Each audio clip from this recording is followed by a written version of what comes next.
Bonjour et bienvenue sur ma chaîne Naomystique. Aujourd'hui nous nous retrouvons dans une vidéo qui fait suite à ma dernière vidéo, donc quel est le prochain départ pour Mars. Dans cette vidéo j'avais notamment expliqué de certaines canalisations que j'avais eues à propos du soleil, de la lune, de la forme de Gaïa, etc., des étoiles, tout ça pour détailler un peu tout ce que j'avais déjà énoncé dans ma série de vidéos Allons-nous vers la 5D. Aujourd'hui, j'ai voulu détailler sur le mouvement de Gaïa. Car lors de ma dernière vidéo, on s'était arrêté sur le fait qu'il y avait un mouvement, comme on peut le constater avec le mouvement des étoiles, le mouvement de Gaïa, du dôme. Et en fait, je voulais savoir plus précisément comment ça s'agence en fait tout ça. Et je me suis même demandé, mais est-ce que ça, c'est pas la preuve que nous sommes sur une Terre ronde qui est en mouvement au final ? Donc voilà, je vais repartir là-dessus pour pouvoir vous expliquer les prochaines canalisations. En attendant, je vais quand même vous préciser ce que l'on fait sur cette série de vidéos, car si vous êtes nouveau sur la chaîne, peut-être que la canalisation pour vous c'est un peu flou. Donc je vais vous expliquer. Pour moi, la canalisation c'est le fait de traduire des ondes lumineuses en mots. Donc c'est-à-dire que je me connecte à des énergies comme la pure lumière, etc. Et grâce à moi, mon énergie, je parviens à traduire ces ondes en des mots qui sont compréhensibles pour nous dans notre langage en français. Il faut savoir que ces informations passent à travers mon filtre, c'est-à-dire ma personnalité, mes croyances du moment, ce que je suis en capacité d'entendre. Donc bien sûr, je vous demande de toujours garder du discernement vis-à-vis de ce que je peux vous transmettre. Donc voilà, ceci étant dit, sachez que vous avez toujours votre libre arbitre vis-à-vis de ces informations et que je ne cherche absolument pas à vous faire absorber ce que je vous dis. Ce n'est simplement, prenez ça comme simplement du grain à moudre pour votre réflexion.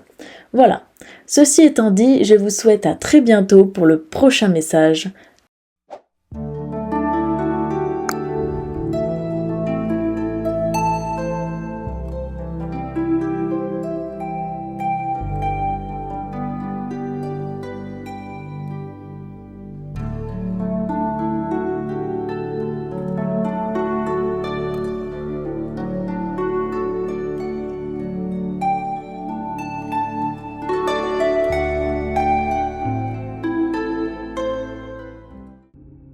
Bonjour à tous et bienvenue dans ce nouveau message.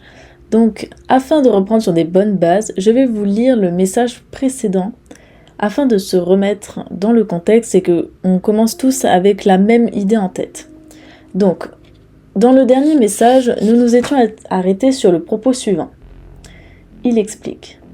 Par ailleurs, le dôme est une structure dynamique qui bouge en pivotant sur lui-même sous l'effet des courants électromagnétiques de la Terre et des mers. Cela est en partie dû au fait que Gaïa est une structure en mouvement. Donc, voilà donc la phrase sur laquelle nous étions arrêtés sur le message précédent. Maintenant, j'ai voulu poser une question en rapport avec ces derniers propos, donc que je suis en train actuellement d'écrire, où je demande « Es-tu sûr que le dôme tourne sur lui-même ? N'est-ce pas plutôt nous qui tournons ? Par ailleurs, pourquoi le ciel tourne ? N'est-ce pas une preuve que la Terre pourrait être sphérique ? » Donc là, je me suis fait un peu l'avocat du diable. Je vais un peu à l'encontre de tout ce qu'ils ont voulu déjà m'expliquer. Mais pour moi, moi j'avais besoin que ce soit bien clair pour moi. Et j'avais besoin de comprendre pourquoi il y a ce mouvement du dôme, de la Terre. Bon, qu'est-ce qui bouge ? Pourquoi ça bouge ? Je veux comprendre pourquoi. Et pour commencer, il a alors repris des fondamentaux. Sur ce, il explique. Bonjour, c'est moi Métatron. Je descends vers toi pour répondre à tes questions. Pour rappel, la forme de Gaïa. Et là, il nous fait un petit schéma. Donc là, sur la partie supérieure, il nous fait le dôme et sur la partie inférieure, il nous fait l'espace matériel, si vous voulez. Donc, on peut retrouver donc cette forme de cet ensemble de crêpes avec toujours chacun des dômes différents. Et au final, on se rend compte que globalement, ça reste sphérique quand même. La forme de Gaïa sur l'ensemble est sphérique. C'est un ensemble de petites crêpes. Donc il les a volontairement dessinés un peu comme ça, de manière plus schématique qu'avant, pour que ça soit bien clair dans mon esprit, même si c'est pas exactement, vous voyez, c'est pas genre... les plateaux, ils sont pas aussi joliment ronds, ça ressemble plutôt à une sorte de tas de crêpes, si j'ai bien compris. Mais globalement, voilà, ça fait une sorte un peu de forme d'œuf, si vous voulez. Donc, sur ça, il explique. La forme de Gaïa est sphérique. En revanche, vous vivez sur un plateau et vous faites tous les jours l'expérience d'une terre qui est plate. Donc, voilà, juste pour remettre dans l'ordre, nous, on serait donc sur un de ces plateaux, et on est donc à plat, même si l'ensemble ressemble à une boule, si on rajoute les dômes au-dessus. Mais nous, voilà, s'il n'y avait pas les dômes, on est sur un plateau de crêpes, avec des tailles différentes. Vous voyez ce que je veux dire? Donc voilà. Sur ce, il explique. Ensuite, chacun des 7 dômes enferme son propre système solaire, qui sont des projections du même soleil central sur les différents dômes. Les dômes tournent sur eux-mêmes dans un sens puis dans l'autre, et c'est ainsi que cela assure le mouvement de l'énergie, la régénération des cycles énergétiques et des courants et des marées. Alors, je vais reprendre un peu, parce que j'ai peut-être pas très bien expliqué, mais si vous voulez, là, voilà, justement, je dessine la fameuse étoile. Il faut imaginer que là, il y a un soleil noir, c'est le centre énergétique de l'ensemble de la structure de Gaïa. Ce soleil, en fait, envoie comme des reflets, si vous voulez, sur l'ensemble de ces dômes qui sont tout autour de nous.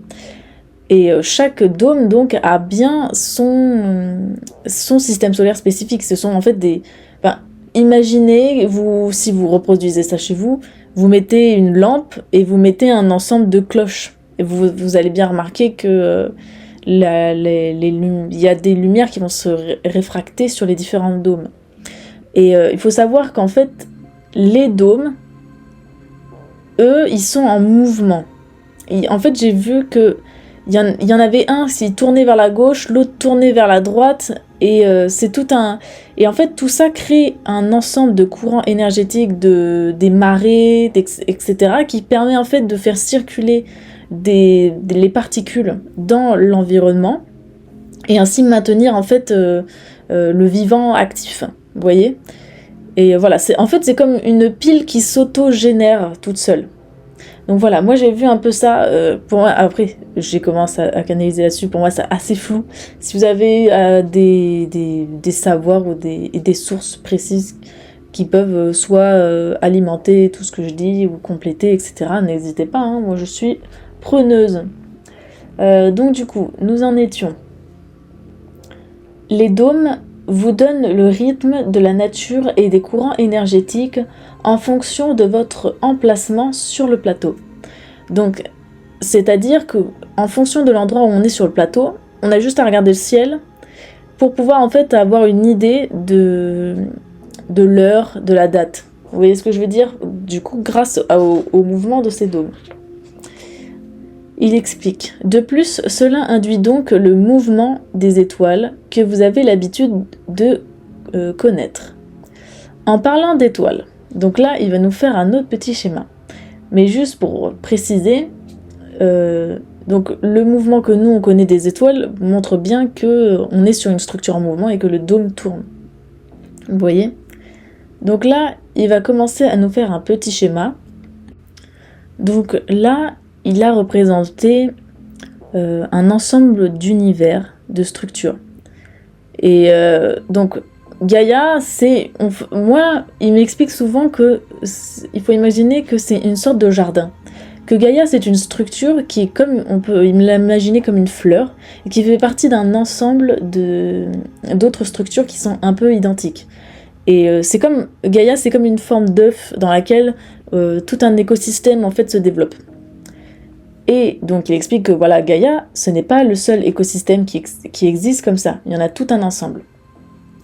Et en fait, il explique, vous êtes dans un jardin immense, entouré de d'autres univers, tels que Gaïa.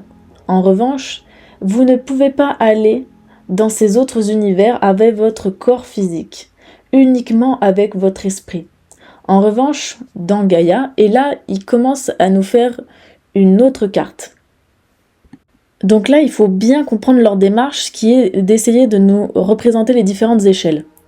Donc là, on a Gaïa, et à l'intérieur de Gaïa, donc là c'est une vue de dessus, on a un ensemble de dômes avec chacun des continents, chacun un écosystème et chacun un système solaire bien spécifique. Donc on peut avoir des cartes qui ont cette forme-là, si vous voulez. Et après, ce qui est de... Donc voilà, là il faut imaginer que là je dessine les continents là en fait. Donc voilà, il faut vraiment imaginer que c'est cette forme-là, vue du dessus. Un ensemble de dômes avec un ensemble d'écosystèmes bien distincts. Donc il explique ensuite, un dôme renferme plusieurs terres. Et là, mes amis, c'est là que ça se complique en fait, et que je n'avais pas encore bien compris l'étendue de la forme de Gaïa. Et c'est là que ça devient encore plus complexe, et plus intéressant aussi. Donc un dôme peut donc renfermer plusieurs mini-dômes en fait, plusieurs espaces. Donc là, tu commences à te dire, attends, j'ai rien compris en fait de comment ça fonctionnait Gaïa.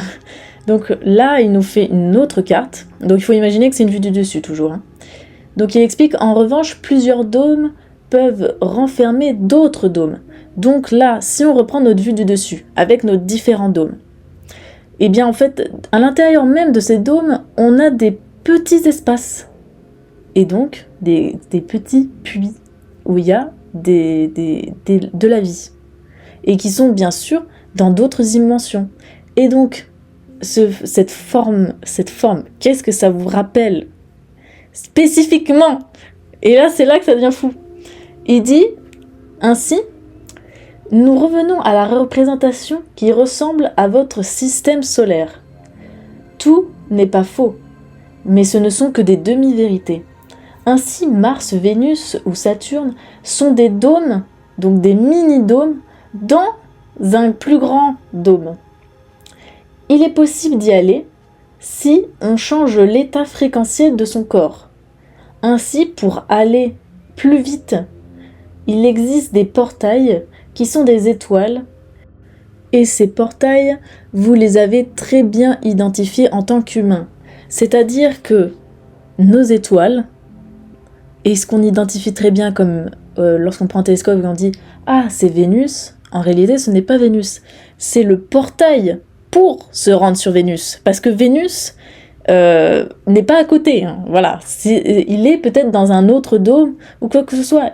Et là, si on reprend la forme du système solaire, eh bien, on comprend qu'on a très bien identifié où pouvaient se placer les différents dômes. Parce que quand on regarde le système solaire, il propose différentes ellipses sur lesquelles il place des planètes. Mais les planètes, ce sont les mini-dômes.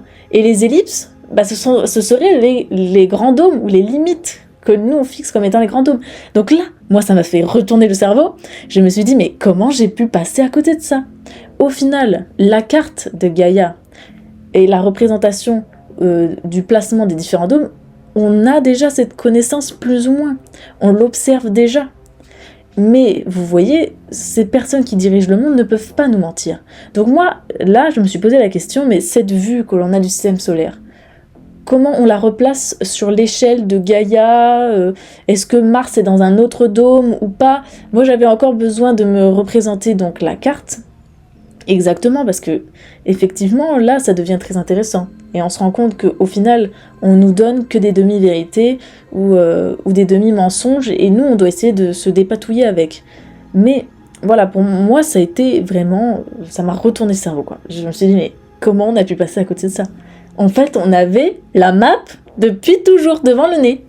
Mais voilà, toujours, cette révélation m'a causé, on va dire, beaucoup de retournements, parce que moi, j'ai essayé de le faire coller à mes filtres. Et aussi, j'ai essayé de comprendre, mais comment les différentes représentations que l'on a de Gaïa s'agencent entre elles, finalement. Et ça, c'est le sujet du prochain message. Donc, nous nous retrouvons dans le prochain message, donc, qui est la suite du précédent, où justement je demande davantage d'explications concernant cette représentation sous forme de système solaire. Donc, en fait, je me rends compte qu'à chaque fois que je te fais un message, je pars en voulant me demander comment ça bouge en fait, le mouvement de Gaïa, et en fait, finalement, je me retrouve avec la map. Bref. Donc, sur ce, j'ai donc posé cette nouvelle question. J'ai demandé « Bonjour, j'ai une question concernant la dernière représentation de Gaïa sous forme de système solaire. Pouvez-vous m'expliquer à quoi cela correspond exactement, à quelle échelle on se place, que représentent réellement les ellipses et la Terre ?» Donc, j'ai donc repris cette représentation du système solaire que tout le monde a normalement. Voilà. Et sur ce, ils me répondent « Bonjour, c'est moi Métatron. Je descends vers toi pour répondre à tes questions. Tout d'abord, chaque élément et parcelle n'est pas dans la même dimension. Ainsi, son identification par les autorités humaines n'emploie pas les mêmes termes, mais tout est plus ou moins représenté. Dans votre système solaire, on voit présenter 7 planètes plus une qui n'est pas considérée comme une planète, car elle est inclinée. Alors, plusieurs choses.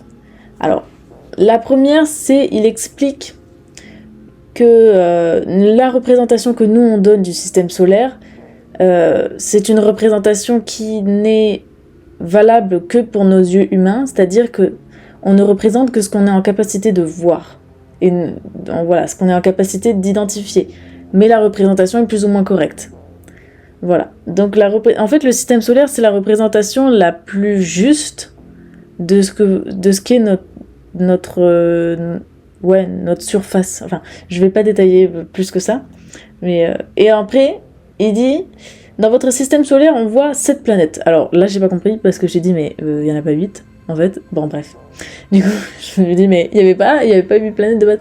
Donc là, pareil, je pense que je vais lui demander si c'est moi qui ai fait une erreur ou si c'est vraiment ça. Puis en cherchant un peu, j'ai trouvé cette représentation que je vous avais déjà présentée plusieurs fois.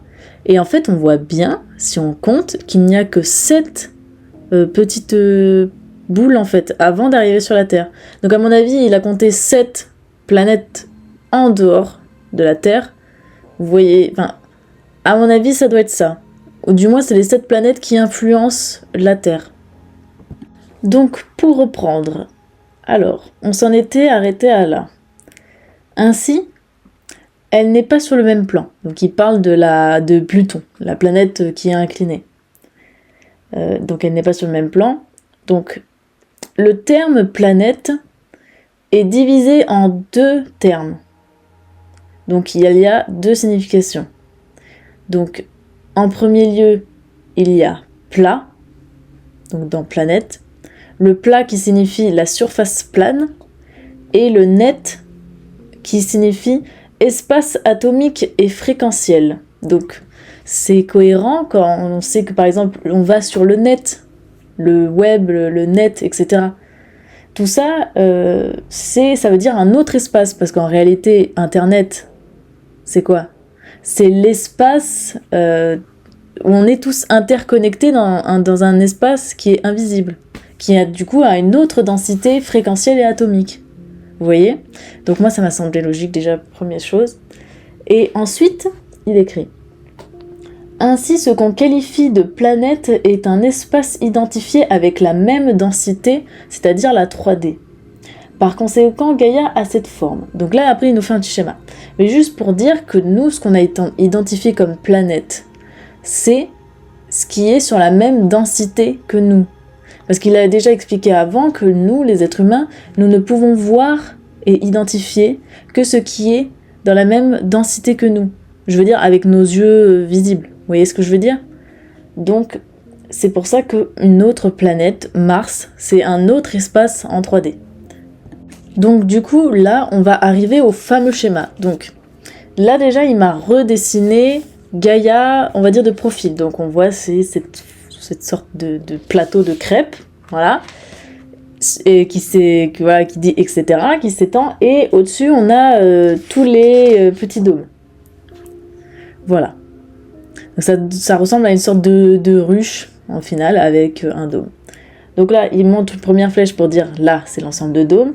Ici, ce sont donc les surfaces planes, d'accord? Donc les plateaux. Donc, ok? Donc là, déjà, première étape. Bon, là, il faut imaginer qu'on a une vue de profil. Il écrit ensuite, ces surfaces planes sont ainsi construites de la manière suivante. Donc là, après, je vais présenter un second schéma, cette fois-ci avec une vue du dessus. Donc, voilà. Là, donc là, il faut imaginer que c'est le schéma précédent vu du dessus. Donc là, on a l'ensemble des plateaux que l'on voit de dessus. Ok?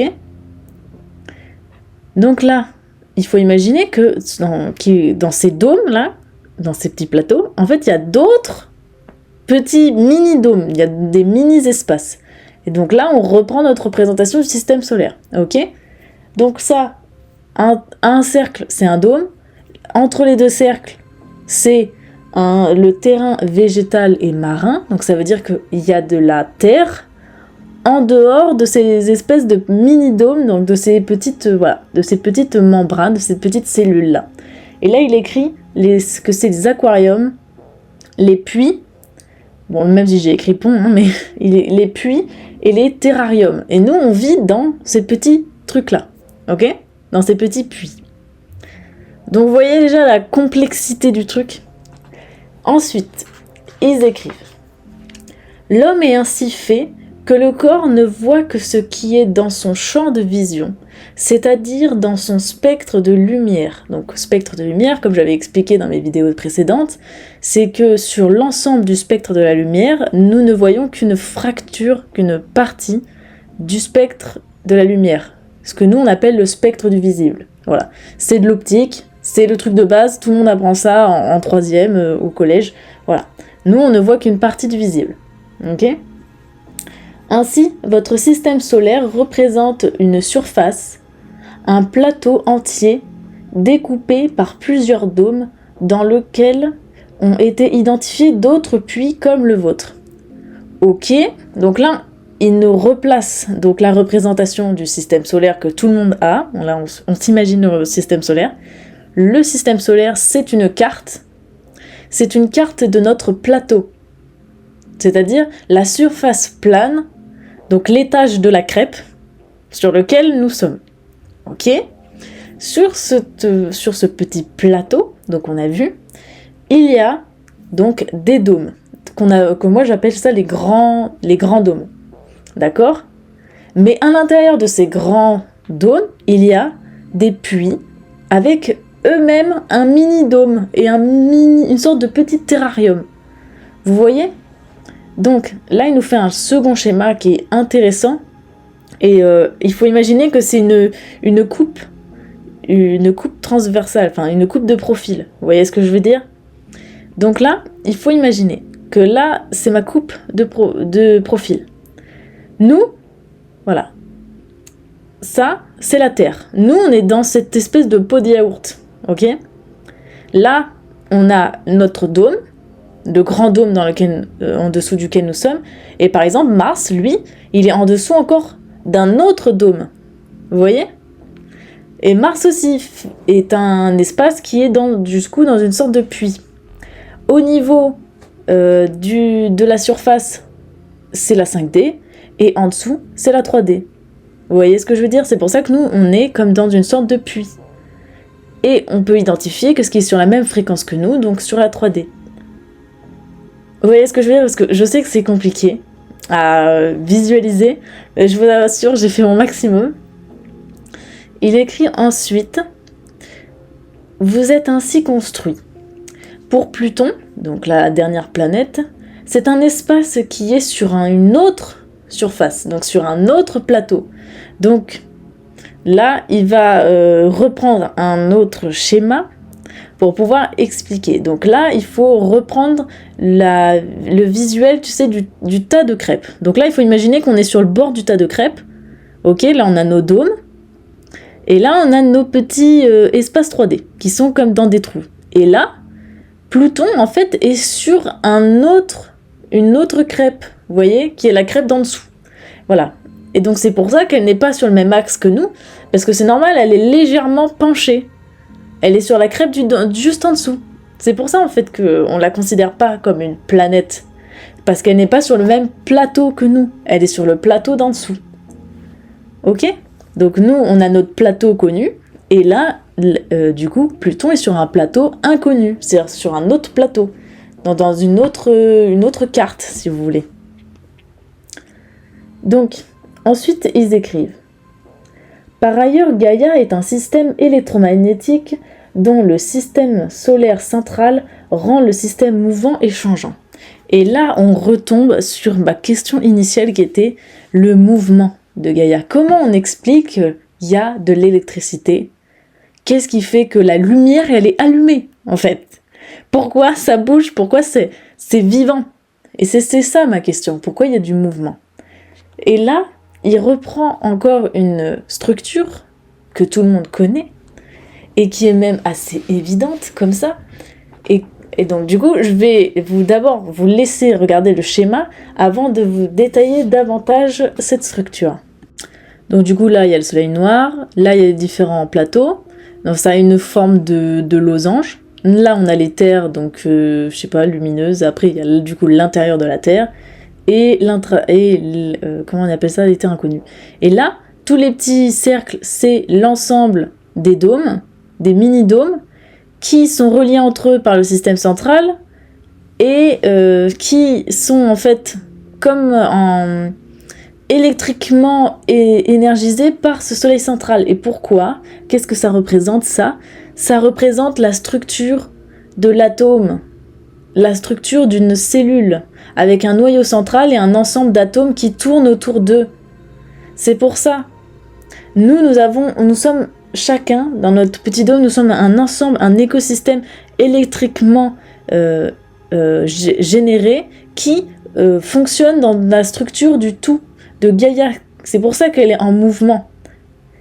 En fait, il y a un ensemble de soleils. Ouais, il y a le soleil central noir et il y a l'ensemble des soleils. En fait, j'ai l'impression que c'est comme si le soleil noir envoyait de la lumière par télépathie. Mais c'est délirant à dire comme ça, mais j'ai l'impression que c'est ça. C'est une structure qui fonctionne électriquement dans un tout.